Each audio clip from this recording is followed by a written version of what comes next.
In this video, I'm going to show you how to view IRA contributions on Charles Schwab. So first, you have to log in or sign into your Charles Schwab account on their website.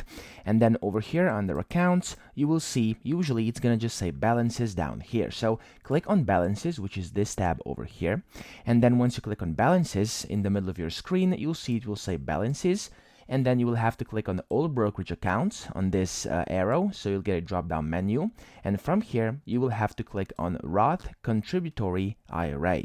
Okay, so this is the one we're looking for, and then after that you want to scroll down, and then the next part is where you want to look is this one over here where it says your IRA details, and then you can see your annual IRA contributions for 2025, 2024, and maybe even years prior or years after that in case you're watching in the future. So that's pretty much it. That's how to view your IRA contributions on Charles Schwab. I hope this video helped you out. If it did, please subscribe to the channel and help me out as well.